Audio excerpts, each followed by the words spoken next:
સ્વામી છે સચ્ચિદાનંદ નામ, તે તો વન ભટકે ઠામ ઠામ. ઝાડને પૂછતા તે ફરે છે, હરિ ક્યાં ઉચરે છે. જીવબાગે મહારાજ બીજા બધાની વાત તો ઠીક, પણ સચ્ચિદાનંદ સ્વામી તો ભાન ભૂલી જાય છે. એ વાડીમાં ને વનમાં જ્યાં ત્યાં ભટકે છે, ઝાડ પાડને પૂછે છે મહારાજ ક્યાં, હરિ ક્યાં. સચ્ચિદાનંદ સ્વામીને તો મહારાજ રોઈ રોઈને આંખમાં પાણી ખૂટી પડ્યા, લ્યો આંસુ ખૂટી ગયા છે કે કાનમાંથી રુધિર વહે છે, અન્ન પાણી કઈ ખાતા પીતા નથી, અને હે હરી આવું જ કર્યા કરે છે. પશુ પક્ષીને પૂછે છે પ્રભુ ક્યાં ગયા છે, મહારાજ ક્યાં છે, કોઈ ઉત્તર દેતું નથી. એને અરે સચ્ચિદાનંદ સ્વામીને ક્યાં ઘરમાં ઘાલીને તાળું દઈ દે ને તો તાળું બંધ પડ્યું, નીકળી યાર બાર. એટલે ખબર એવું થઈ ગયું એને, તો ઘરમાં રહેતા નથી. મહારાજ જો હવે તમે એને દર્શન નહીં દો ને તો એ તો હવે પ્રાણ છોડી જશે. સંતની આવી અધીર વાણી સાંભળી મહારાજને પણ આંખમાં આંસુ આવેલા છે. મહારાજ કે અહીંયા બહુ ઘણા દી નથી રોકાવું, આપણે હાલશું કે થોડા દિવસમાં ગઢપુર હાલશું. સચ્ચિદાનંદ સ્વામીનો આવો પ્રેમ જોઈ અને શ્રીજી મહારાજ એને દિવ્ય ગતિ આપી દીધી, દિવ્યતા આપી દીધી. જમતા નતા ને તો ધર્મપુરમાં આવેલો સચ્ચિદાનંદ સ્વામી. મહારાજ જમતા હોય તો મહારાજ એને દઈ દે જમવાનું, થોડું બીજાને દેખાય નહીં પણ એ જમી જાય. મહારાજ ભેગા થાળ જમી જાય. ગઢપુરમાં કોઈક જમવાનું કે ને તો હું તો મહારાજ ભેગો જમી આવ્યો. બીજા કે મહારાજ તો છે ધર્મપુરમાં છે, તો ત્યાં જઈને જમી આવેલો. માને નહીં કેટલાક તો ઉલટી કરીને બતાવે કે જો દૂધપાક જમી આવ્યો, ચોખા દેખાય નથી દેખાતા. બોલો, જી જમ્યા હોય ને ત્યાં તપાસ કરાવો તો આજે એટલા વાગે મારે શું જમ્યા હતા, તો દૂધપાક જમ્યા હતા. લો અહીંયા સચ્ચિદાનંદ સ્વામી આવી એક દિવ્યતા આવી ગઈ. જે મિષ્ટાન જમ્યા હોય ને એ બતાવે મોઢામાં, આ જમી આવ્યો છું એમ. અચિંત્યાનંદ બ્રહ્મચારી કે બેસી આવા અદભુત ચરિત્રો મહારાજના છે. ધર્મપુરની કથા કહું હવે, સાવધાન થઈને સાંભળો. જયાબાઈ આવ્યા એવું જાણી, ભેટ્યા કુશળ કુંવરબાઈ રાણી. રાણીને કહે શ્રી મહારાજ, જયાબા છે મોટા ભક્ત રાજ. મહારાજે કીધું રાણીને, જીવબા આવ્યા છે ઓળખો, બહુ મોટા ભગત છે કે, અને બહુ જ્ઞાની છે, વાતું બહુ સરસ કરે છે. અને મહારાજ કે તમારે માટે અમે એને બોલાવ્યા છે, તમારી પાસે ઉતારો દો રાજમાં. શું કે તમારી પાસે રાખો અને જેટલો બને એટલો આનો સમાગમ કરી લ્યો. મહારાજ કે આ જીવબા નો કે. અને સાચે જ પોતાના રહેવાના ઘરમાં ઉતારો આપેલો. રાણીબા પોતે રહેતા હતા ને, પોતાની જેવી સુવિધા એવી સુવિધામાં મોટીબાને રાખ્યા, ફૂલ સુવિધા. ખાન પાન જે જોઈએ તો સારું સન્માન કરેલું છે. મુક્તાનંદ સ્વામી વગેરે સંતો આવ્યા એને મહારાજની સમીપે રાખ્યા છે. અને જીવબા જ્ઞાન વાર્તા બહુ કરી છે સમજાને, કુશળ કુંવરબાઈની આગળ. તે દરમિયાન ધર્મપુરમાં અતિ આનંદ થયેલો છે. જ્ઞાન વાર્તા નિષ્દિન થાય, હરિ કથા કીર્તન કથા વાર્તા અખાડા ખોલેલા. ધર્મપુર જાણે નૈમી સાણે ક્ષેત્ર બની ગયું હતું, એવું થયું હતું. જ્યાં જુઓ તો હરિભજન, કારણ કે હરિભક્તો અને સાધુ ઘણા બધા, જ્યાં જાઓ તો હરિભક્તો દેખાય, સાધુ દેખાય. ગામમાં પણ એવું ભજન સ્મરણ થતું હતું કે બદ્રિકાશ્રમ ધામ કયો ને તોય વાંધો ના. અરે બદ્રિકાશ્રમ તો સાક્ષાત અક્ષરધામ જ કયો ને, અક્ષરધામ જેવી શોભા બની હતી. મુકુંદ બ્રહ્મચારી થાળ બનાવે ને મહારાજ જમે.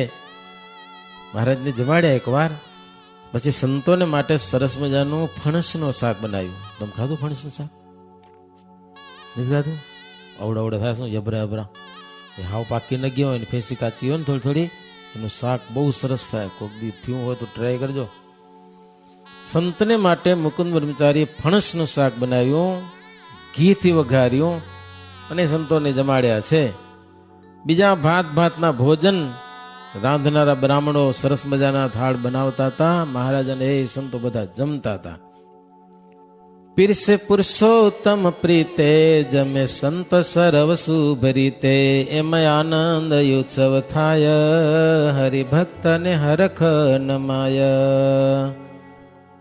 ધર્મ તનુજ ધર્મ શાસ્ત્ર ધારી ધર્મ વધારી અધર્મને વિદારી ધર્મ કરમ શુભજે સુહાવ્યા ધર્મ પુરે રહી ધાત્રીમાં ચલાવ્યા. ઇતિ શ્રી બિહારીલાલજી આચાર્ય વિરચિતે હરિલીલામૃતે સપ્તમ કલશે અચિંત્યાનંદ વર્ણિન્દ્ર અભયસિંહ ધ્રુવ સંવાદે ધર્મપુરે દુર્ગપત્તન સંઘાગમન નામ ચતુપંચાશતમો વિશ્રામ. સહજાનંદ સ્વામી મહારાજની જય. આજે આપણે શાસ્ત્રી સ્વામી આનંદ મુનિ સ્વામી અહીંયા આવી કરીને આપણે સારો એવો સત્સંગનો લાભ આપશે. સાંભળશે બધા.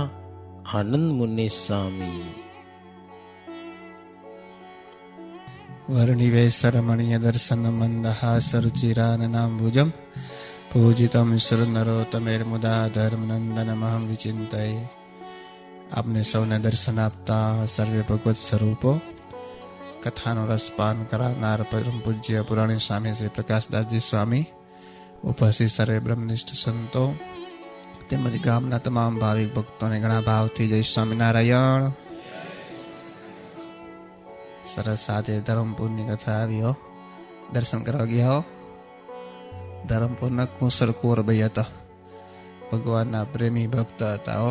રાજ દરબાર હતો, જાઓ જલાલી હતી, સુખ સંપત્તિ હતી, છતાં પણ દાસત્વ પણ કરીને ભગવાનની સેવા કરતા હો.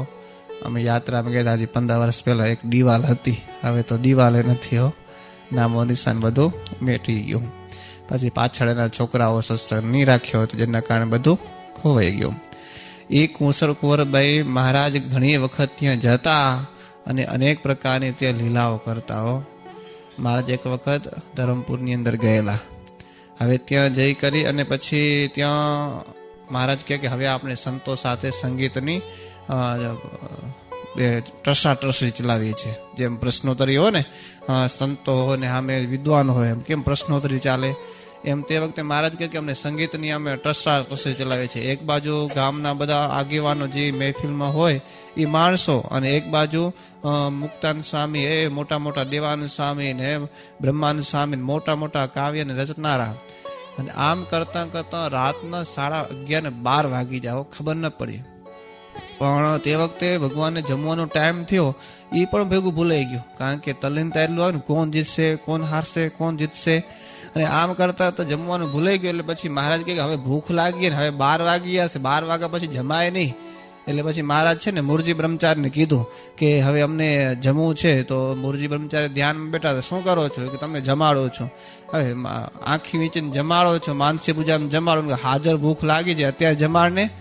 તો હરે મહારાજને કે તમને જમવું છે? તો કે હા, એ કે જમવું છે. તો તે વખતે બ્રહ્મચારી ગયા અને કુંસર કુંવરબાઈને મળ્યા. કુંસર કુંવરબાઈને મળીને કીધું કે મહારાજને ભૂખ લાગે. ને કુંસર કુંવરબાઈ પણ કેવા કે જે કઈ મહારાજના થાળમાં જોયું ને પોતે પેલે સાફ કરે, જોવે, સાચવી, ને પછી પોતાનો જે સ્પેશિયલ રૂમ કહેવાય ને એ રૂમની અંદર રાખે. અને મહારાજને આજ્ઞાથી મુરજી બ્રહ્મચારી ગયા, જઈ કરીને કીધું કે મહારાજને ભૂખ લાગી અને મહારાજને આજે જમાડવામાં ભૂલી ગયા છે હો. તો કુંસર કુંવરબાઈ છે ને સરસ મજાનો એવો સરસ મજાનો રોટલો બનાવી દીધો, ફૂલેલો, સરસ મજાનો ફૂલ રોટલો અને દહીં. પછી તે વખતે લઈ આવ્યા અને પછી મહારાજને દીધો. સંતો હતા તે વખતે જાગતા હશે તો સંતો પછી તે વખતે બટકું ભરી દહીંમાં રાખીને જમાડતા હતા. પછી કુંસર કુંવરબાઈ કે મહારાજ મને જમાડવાની ઈચ્છા છે, આ સાધુ મહારાજ જો જરાક સાઈડમાં થાય ને તો સારું. મહારાજ કે વાત સાચી, આ સાધુ મહારાજને જમાડતા નથી આવડતું, પોતાને જમતા નથી આવડતું અને જમાડતા નથી આવડતું, કે આમ બટકાના રોટલા દે કેમ મેળ પડે. પછી તો કુંસર કુંવરબાઈ છે આમ હાવ ઝીણું ઝીણું આમ ભૂકો કરી દહીંની સાથે આમ રાખી, થોડી ખાંડ નાખી અને મહારાજને જમાડ્યા હો. અને મહારાજ પણ બહુ રાજી થયા હો. આવા કુંસર કુંવરબાઈ પ્રેમ વારતા હો. અને ઘણી જગ્યા વચનામૃતની અંદર પણ વાત આવે, દર્શન કરવા તો કેના જેવા કરવા? કુશળ કુંવરભાઈ. બીજા કોઈનું નામ નથી આવ્યું. ઘણા બધા સત્સંગની અંદર ભક્તો, સંતો, સાંખ્યભાઈઓ, હરિભક્તો થઈ ગયા, પણ એ જેવી રીતે દર્શન કરતા ને મહારાજના દર્શન કરતા જાય અને મૂર્તિ છે અંતરમાં ઉતારતા જાય હો. અને એ દર્શન કરે. નહીં તો ઘણા બધા ખિસકોલિયા ભગત હોય, દર્શન કરે ને પાછળથી પગ હલાવે હો. પૂછડું કેમ હલાવે ખિસકોલી? એનો પગ હલાવે. હવે તો નવી નવી સિસ્ટમો આવી ગયો. પેલા બધા ઉમરાને પગે લાગતા, હવે નીચે ઉમરાની જગ્યાએ ઉપર ઉમરો આવી ગયો હો. ઉપર ઉમરો ઉપર પગે લાગતા જાય. બને શું આવી હજી પગથિયે પગે લાગે. અહીંયા જો આપણો ઉમરો છે તો એકને બધા નીચે તરીએ પગે લાગી, બરોબર હે, એ તો આપને રિવાજ છે ને તેનો મહિમા છે. ઉપર આડી છે, આડીને પગે લાગે એ શું હશે? હા, વાકો ને એટલા વાર. ઓકે, એ કીધું સારું થયું. નહીં તો હાલો ગેઢા બાપાને સમજ્યા, પણ જુવાન છોકરાઓ એમ કરેલો. અમને થયું કે નવી કઈક ટ્રેક નીકળીએ કે નવી કઈક ફેશન નીકળીએ, શું છે એમાં? પણ એ સારું નથી હો. જેટલું શરીરથી બને એટલું મહારાજની સેવા થાય ને. વડોદરાના આમિર ભગત હતા. એમ કહેવાય કે એને માથાનો રોગ હતો, માથું એને દુખતું. 6 મહિના સુધી એને નીંદર ના આવતી, એટલો માથાનો દુખાવો હતો. પણ જ્યારે એમણે જુનાગઢની અંદર ચાદર ઓઢાડી, ઓછામાં ઓછું તે વખતે 50,000ની ચાદર હતી. અત્યારે 50 લાખ કે એની આજુબાજુની રૂપિયાની, કારણ કે તે વખતે રૂપિયા નાના ઓછા હતા ને એની કિંમત વધારે ને. એ પ્રમાણે અત્યારે જોવા જઈએ, પેલો તો 8 અને 4 પગારમાં મળતું ને, હવે અત્યારે તો 500 રૂપિયા ને 1000 રૂપિયા પગાર થઈ ગયા ને. હવે એ પ્રમાણે હોય તો તે વખતે 50,000ની ચાદર ઓઢાડી, છતાં માથું ન મટ્યું. પછી આમ કરતા કરતા ગઢપુરની અંદર ગયા ને ત્યાં વાડી છે આપની પ્રસાદની. એ મહારાજ સંતો હરિભક્તો ખૂબ રમ્યા છે, ખૂબ જમ્યા છે, ખૂબ લીલાઓ કરી છે. અને એ લીલાઓની અંદર ત્યાં ગયા ને, પણ એનો એક નિયમ હતો. કયો? દર્શન ઓલે શું કહેવાય, એનો નમાજ પઢવાનો. એની 5 નમાજ આવે. આપની કેટલી આવે? 5 માનસી પૂજા આવે ને, જેમાં 5 માનસી પૂજા કરે એ ઉત્તમ ભક્ત કહેવાય. પછી 3 માનસી પૂજા કરે એ મધ્યમ કહેવાય. 1 માનસી પૂજા કરે એ કનિષ્ઠ. હવે આપણે કેટલી કરી તમે જ્યાં જોઈ લેજો કેમાં ગણતરીમાં આવી. હવે એનો નિયમ હતો 5 નમાજ પઢવાનો 12 વાગ્યા.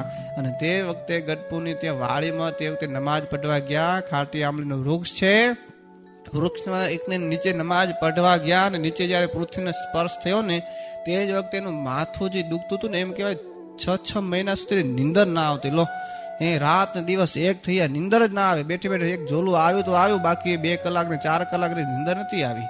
અને તે વખતે જેવું પૃથ્વીને માથું અડ્યું, ટચ થયું અને માથું બિલકુલ મટી ગયું હો. અને તે જ વખતે 2 ઘડી ત્યાં જ પડી રહ્યા. અને આમ કરતા કરતા એને એમ થયું કે આ કોઈ આ પૃથ્વી પર ઓલ્યા પુરુષ હશે હો. અને દૂર જોઈને તો સચ્ચિદાનંદ સામે શેરડીનો વાડમાં શેરડી વાળતા હતા. અને તે વખતે પૂછા કરાવી ગઈ ઓલ્યા પુરુષ છે, એટલે કે મોટા પુરુષ છે.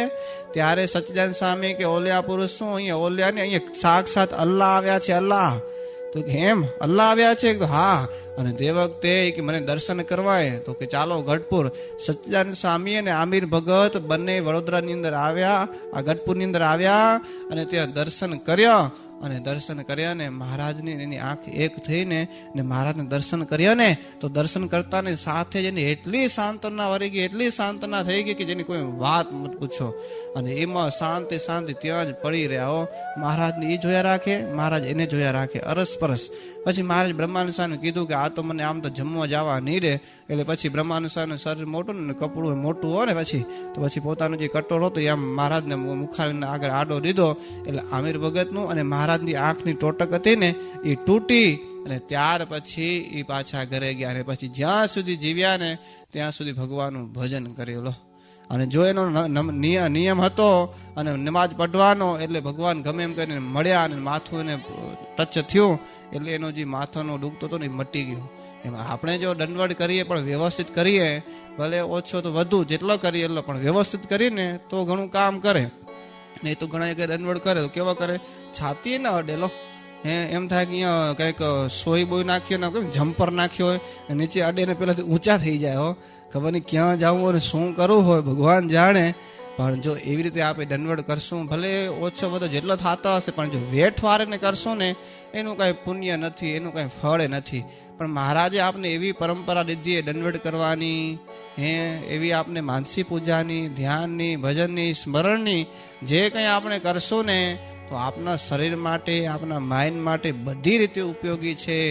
પણ જો વ્યવસ્થિત કરીએ તો થાય હો.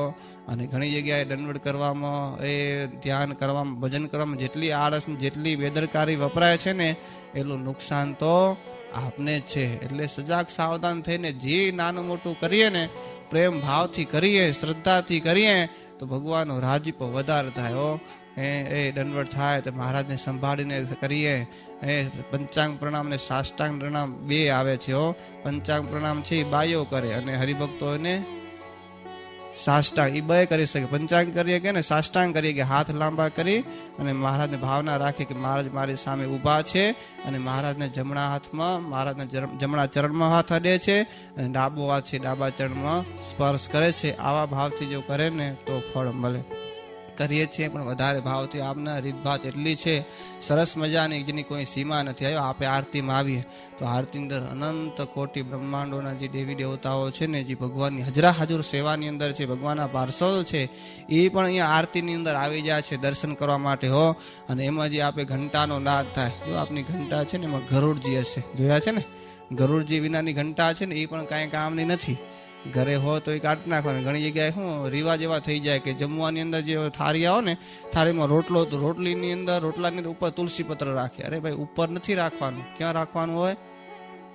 હા, ભગવાનના ચરણમાં રાખવાનું. અમે ઘણી જગ્યાએ વાસ્તા કરતા હોય ત્યારે દૂધ પાક હોય, દૂધ પૌવા હોય, એની અંદર તુલસી પત્ર હોય, રોટલાની ઉપર તુલસી પત્ર, ચોખા, બધું ઉપર જ બધું આવી જાય.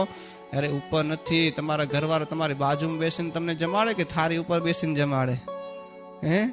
કે ખપે લાવી લેજો, ટાઈમ થાય હુઈ જાય, ગોદડું પાથરી હુઈ જાય, ખપે આવીને ખાઈ લેજો, હું જાઉં, એમ કરે? આ તો લક્ષ્મીજી છે. ભગવાનના દાસી છે. એટલે ભગવાનની બાજુમાં, ભગવાનના ચરણમાં બેસી અને એ ભગવાનને તે વખતે જમે ને તે વખતે ભગવાને જે જોઈતું હોય ને એ પીરસતા આવે અને એને મહારાજને જમાડે ભાવથી. આવા ભાવથી એ બાજુમાં તુલસી પત્ર ભગવાનના ચરણમાં રહે. અને ઘંટા નાદ છે, ઘંટામાં ગરુડ છે, જે જ્યાં સુધી એનો અવાજ સંભળાય ને ત્યાં સુધી ભૂત, પ્રેત, પિશાચ, ડાકીને આવા જે અતત્વ જે છે, અથવા તો કોઈ ખરાબ વિચારો, આપણે ક્યાંક ગામમાં હોય, વાડીએ હોય, કોઈ ખરાબ માણસોનો સંગ થઈ ગયો, માણસોનો એવા દર્શન સ્પર્શ થઈ ગયો હોય, જો એનો જો ખાલી ઘરે આવીને ઘંટાનો નાદ સાંભળીને તો પણ આ બધો તત્વનો દૂર થઈ જાય છે. એટલે ભગવાને આપણે જે રીતભાત શીખવાડી છે, જે પરંપરાઓ આપી છે, એમાં એકમેક થઈને કરશો ને તો ભગવાનનો રાજીપો વધારે થશે.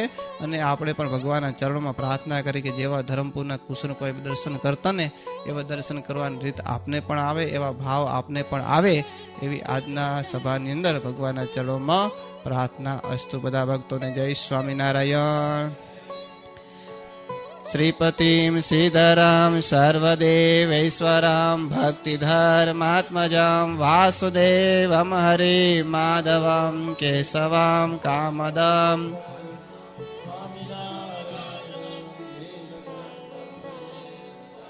સ્વામી મહારાજની જય.